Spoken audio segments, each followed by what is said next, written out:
But we got a special guest on tonight, and a timely guest. My good friend Dan Issel is on with us tonight. I'm glad that we got Dan on. For you all who are listening, you're really in for a treat. Yeah, of course, Dan back in the news this week with Jody Meeks breaking his single-game scoring record at the University of Kentucky. And, of course, Jim and Dan have some history going back to their playing days. You, of course, knocked Dan Issel's UK team out of the NCAA tournament 1 year, and, of course, you guys played professionally as well. Played professionally together and had a chance to play in the ABA All-Star game in 1972 along with Dr. J and some other great basketball players. It was a wonderful experience. Yeah, and obviously we've got a lot to cover today. We're going to talk about the WKU Middle Tennessee matchup. Going to hit on Jody Meeks' accomplishment this week in Knoxville. But without further delay, we want to welcome UK all-time leading scorer and former single-game leading scorer, Mr. Dan Issel, to the show. Dan, welcome to the show. Hi, how are you this afternoon? We're doing great, Dan, and it's a pleasure to have you on tonight. And your name is back in the news this week with the accomplishment that Jody Meeks had the other night in Knoxville, Tennessee. Just your overall thoughts on Jody's 54-point performance. Well, I thought it was an amazing game. I thought that from start to finish, he played hard. He didn't take a possession off on either end of the floor. And the efficiency with which he scored 54 points, when you look at the fact that Jody only took 22 shots from the field and was perfect from the free throw line, that's about as efficient as you can get scoring that many points. And I thought I've seen a lot of basketball over my time, but I thought that was one of the most impressive performances I've ever seen. Dan, Big Jim McDaniels, how are you doing? I'm doing good. How are you, Jim? I'm doing great, my friend. It's good to talk to you. I watched that game also, and I've never seen a performance as more beautiful in my lifetime. I'm like you said, he only took 22 shots, and to have the output he had, it was absolutely incredible. Records that you and I scored at the universities, it takes in this day and time with the 3-point shot, but to score that many points is a ton of points. I thought your record up there really would never be broken, but it shows you 40 years later, things do happen, and the kid had a great game. It's definitely going to change his life. And by the way, you're one of the greatest basketball players that's ever played the game, and one of the hardest working basketball players I've ever known, and I consider you a great friend, Dan. Well, I appreciate those comments, Mac. That's very nice of you to say. I think another thing that was so impressive about Jody the other night is, usually when you see somebody score that many points, they're forcing the offense or forcing shots. I can't remember. He took one bad shot, but that was at the expiration of the shot clock. And I don't think he took a shot that wasn't in the flow of the game. And the thing to remember is that was a huge game for the University of Kentucky because they've kind of been flying under the radar here. And Tennessee, up until a week ago, had been ranked in the top 25 in the country. And I would say the biggest disappointment of the game was Tennessee's effort. I thought that once Kentucky got that game in hand, I thought Tennessee kind of gave up. But that was a big win for the University of Kentucky as well as a great game for Jody. I thought they laid down too, and just let it happen on their home court with all those people. It's very interesting that they actually did that. But Meeks was in the zone, and he played a tremendous game. What a fine young man he is, and it's changed his life. And I congratulate him like you. Yeah, and that's I think you hit the nail right on the head. The fact that he is aware of the tradition at UK, and he is such a nice young man, and I'm happy for him. I told him the years from now when he looks back on this, and by the way, 54 might not be the way he can shoot and the range he has and the quickness of his shot.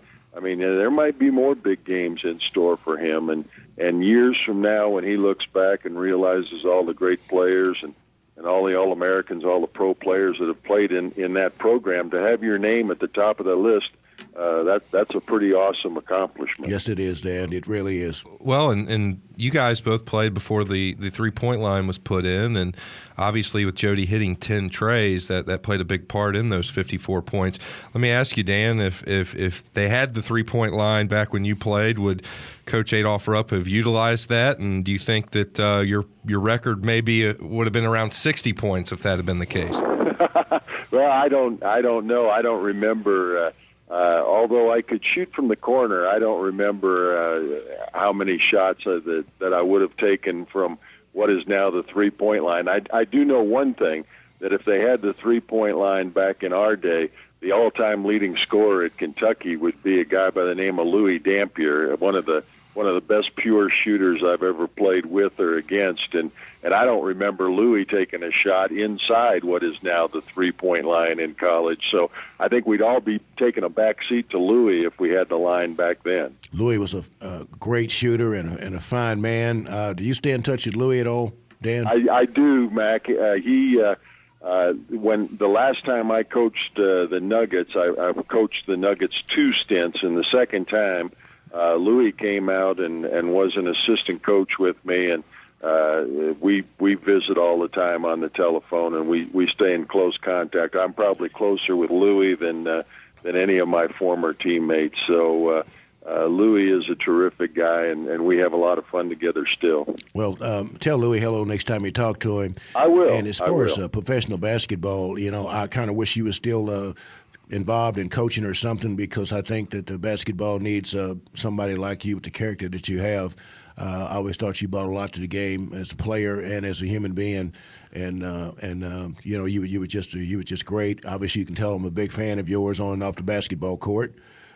Well, that's awfully nice of you. I don't know. The game's a little different than it was before, and I still follow it very closely. I'm a big fan. Whenever we can get. I'm guessing, what was the outstanding player that Western had last year? Courtney Lee. Yeah. I had a chance to meet Courtney this summer.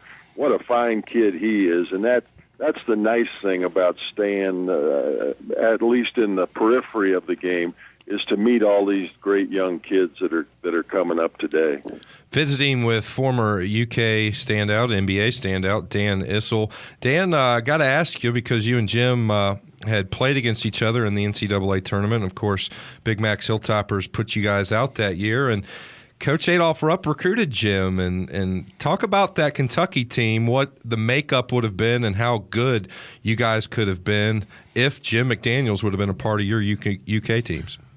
Well, I don't know. I guess we didn't offer enough money. I guess Western beat us out. But that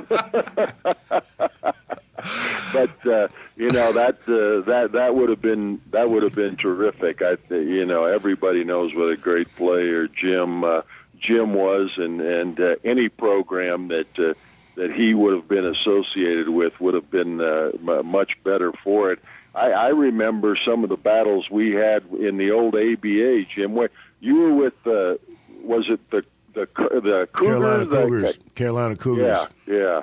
I remember some of those battles we had, and then shortly, you didn't stay in the ABA too long, though, did you? No, I didn't. I came to the NBA with Seattle Supersonics, and I really had a good time in North Carolina. Of course, looking back on it, I wish I'd have stayed down there a little bit at that time. But, we make decisions because I loved ABA, first of all. I loved the red, white, and blue basketball. And, of course, you and I played in the ABA All-Star game that year with Artis Gilmore and Dr. J and Charlie Scott and Louis Dampier. I mean, we had a great basketball team. Was that the game that was in Freedom Hall? That was the game in Freedom Hall. It was packed house. Yep. And we won, I think, 142 to 115 or something like that.